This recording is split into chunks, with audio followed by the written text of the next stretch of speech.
नमस्कार प्रिय दर्शकों, एक बार फिर से आपका स्वागत है हमारे YouTube चैनल में। श्री कृष्ण कहते हैं कि जो स्त्रियां ये 5 गलती करती है उसके घर में कभी भी सुख समृद्धि नहीं आती। जो स्त्रियां यह 5 गलती करती है वह घनघोर पाप की भागीदारी बन जाती है। श्री कृष्ण कहते हैं जो स्त्रियां ये 5 गलती करती है उनको नरक में भी जगह नहीं मिलती। प्रिय दर्शकों, श्री कृष्ण कहते हैं जो स्त्रियां यह गलती करती नहीं थकती, ऐसी स्त्रियों को या तो कुतिया या गधी बना दिया जाता है। प्रिय दर्शकों, जो मेरी माता बहन इस वीडियो को देख रही हैं वह वीडियो पूरा देखें। हो सके तो अपने घर में कभी भी ऐसी गलती ना करें। यदि गलती करती है तो आपका जीवन दुख में रहेगा और अगले जन्म में भी आपको बहुत पीड़ा सहनी पड़ेगी। प्रिय दर्शकों, जो लोग हमसे नहीं जुड़े हैं हमारे चैनल को सब्सक्राइब कर लीजिए और बेल आइकन को दबाना मत भूलिएगा। हमारा मकसद है जो प्राचीन भारत लुप्त हो रहा है वो ज्ञान आम जन कल्याण हेतु तक पहुंचाया जाए। प्रिय दर्शकों, श्री कृष्ण कहते हैं कि जो स्त्रियां अपने घर में ऐसी गलतियां करती है वह कभी भी सुखी नहीं रह सकती। प्रिय दर्शकों, तो चलिए हम आपको बताते हैं वह 5 गलती कौन सी है जो अक्सर स्त्रियां करती है और इन 5 गलतियों की वजह से इनके जीवन में दुखों का पहाड़ टूट पड़ता है, दुखों का सैलाब आ जाता है और वह कभी भी सुखी नहीं रहती। सबसे पहली गलती, जो स्त्री अपने घर में रात दिन बड़बड़ाती रहती है, जो स्त्री अपने घर में दिन भर लड़ाई झगड़े करती रहती है, ऐसी स्त्री के घर में कभी भी सुख समृद्धि नहीं आती। ऐसी स्त्री को चाहिए कि वो हमेशा मौन रहे, कुछ काम के वक्त ही बोले। यदि छोटी छोटी बातों को लेकर अपने घर में रोज झगड़े करती है, अपने पति से झगड़े करती है, तो ऐसे घर में कभी भी बरकत नहीं होती।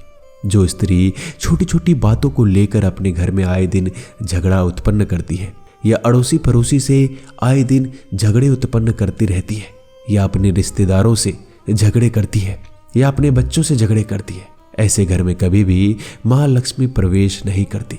प्रिय दर्शकों, ऐसी स्त्री को अगले जन्म में भारी मार लगाई जाती है।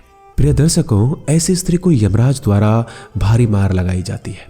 इसलिए जो माता बहनें गलती करती है, यदि आप अपने घर में सुख समृद्धि यश वैभव की प्राप्ति चाहते हैं तो आप किसी से लड़ाई झगड़ा ना करें, रात दिन घर में कलह उत्पन्न ना करें। इसलिए माता बहनों को चाहिए कि वो जितना कम हो उतना ही बोले, इससे ज्यादा नहीं, क्योंकि घर संभालने वाली सिर्फ महिला होती है और महिला यदि रात दिन घर में कलह उत्पन्न करेगी तो उस घर में लक्ष्मी का निवास नहीं होगा, क्योंकि घर की लक्ष्मी सिर्फ औरत होती है। दूसरा कारण श्री कृष्ण बताते हैं, जो महिला अपने पति को धुतकारती है, अपने स्वामी को धुतकारती है, उससे रात दिन लड़ाई झगड़े करती है, उसकी एक भी बात पर अमल नहीं करती, उसकी सेवा नहीं करती, समय पर भोजन नहीं देती। प्रिय दर्शकों, ऐसी महिला को नरक में भी जगह नहीं मिलती। जो अपने पति को, अपने स्वामी को दुखी रखती है, अपने पति को जो खुश नहीं रख सकती, ऐसी महिला को नरक में भी जगह नहीं मिलती। ऐसी महिला को अगले जन्म में कुतिया या गधी बना दिया जाता है। ऐसा गरुड़ पुराण में वर्णन है। इसलिए जो महिला अपने पति की सेवा नहीं करती, अपने पति को टाइम पर भोजन नहीं देती, अपने पति से आए दिन झगड़े करती है, ऐसी महिला को चाहिए कि वह मौन रहे, अपने घर में सुख शांति रखे। यदि आप इस जन्म में सुख समृद्धि पाना चाहती हैं, अगले जन्म को सुधारना चाहती हैं, तो आप अपने पति की जितनी हो सके उतनी सेवा करें। तीसरा कारण श्री कृष्ण बताते हैं, जो महिला अपने जीवन में कभी भी अपने पति के पांव नहीं छूती, अपने पति को प्रणाम नहीं करती, ऐसी महिला नरक की वासी होती है। ऐसी महिला को अगले जन्म में हमेशा गधी या कुतिया का ही जीवन मिलता है। प्रिय दर्शकों, जो महिला अपने पति का सम्मान नहीं करती, अपने पति का पांव नहीं छूती, उसे अगले जन्म में जानवर बना दिया जाता है। हिंदू धर्म शास्त्रों में वर्णन है कि महिला को अपने पति के पांव छूना अनिवार्य है, जरूरी है। ऐसा जरूरी नहीं है कि आप रोज पति के पांव छुए। आप त्योहार व्रत वगैरह जब भी करती है उस वक्त अपने पति के पांव जरूर छुए, उन्हें जरूर प्रणाम करें, अपने पति का आशीर्वाद प्राप्त करें। चौथी गलती श्री कृष्ण बताते हैं कि जो महिला अपने पति को अपना जूठा भोजन खिलाती है, ऐसी महिला को नरक में भी जगह नहीं मिलती, ना ही कभी उसके घर में सुख समृद्धि आती है। माँ लक्ष्मी कभी भी उस घर में प्रवेश नहीं करती। आजकल के मॉडर्न जमाने को देखते हुए यह गलती अक्सर हर घर में होती है। महिलाएं अपने पति को अपना जूठा भोजन खिलाकर बड़ी खुश होती है। उनको चाहिए कि वो अपने पति को कभी भी अपना जूठा भोजन ना कराएं।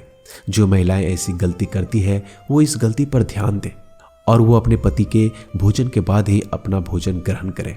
लेकिन आज के जमाने में, इस मॉडल जमाने में सब कुछ उल्टा हो रहा है। प्रिय दर्शकों, हमारा जो शास्त्र है वो कभी गलत नहीं बोलता। हमारे शास्त्रों में कोई भी चीज गलत नहीं लिखी हुई है। हमारे शास्त्रों में जो लिखा हुआ है वो बिल्कुल सत्य है। इसलिए महिला को चाहिए कि वह अपने पति को कभी भी अपना जूठा भोजन ना खिलाए। पांचवी और आखिरी बात जो श्री कृष्ण बताते हैं, जो महिला अपने पति को अपना लांघा हुआ भोजन खिलाती है, मतलब जब कोई थाली रखा हुआ है और उससे वो ऊपर से निकल जाए तो वही भोजन अपने पति को खिलाती है या किसी अन्य को खिलाती है, तो उसके घर में कभी भी सुख शांति नहीं रहती। उस घर में हमेशा लड़ाई झगड़े, दुख पीड़ा रहती है। वह भोजन एक विष के समान हो जाता है और विष के समान भोजन को अपने पति को खिलाना दुर्भाग्य को आमंत्रण देना हो। इसलिए महिला को हमेशा ये ध्यान रखना चाहिए कि लांघा हुआ भोजन कभी भी ना खिलाए। प्रिय दर्शकों, यदि भोजन पर्याप्त नहीं है तो दोबारा भोजन बनाएं, लेकिन उस भोजन को कदापि ना खिलाएं। किसी जानवर को खिला सकते हैं लेकिन किसी इंसान को आप नहीं खिला सकते। ऐसे भोजन को किसी भी इंसान को ना खिलाएं। ऐसा भोजन विष के समान होता है। हमारा मकसद है कि प्राचीन भारत लुप्त हो रहा है, हम ज्ञान आम जन कल्याण हेतु तक पहुंचाएं। तो दोस्तों, जो हमसे नहीं जुड़े हैं अभी तक, वो चैनल को सब्सक्राइब कर लें और बेल आइकन को जरूर दबाएं, ताकि अगली ज्ञानवर्धक वीडियो जब भी हम लाएं वो आप तक तुरंत पहुंच जाए और आप उसका फायदा उठा सकें। धन्यवाद।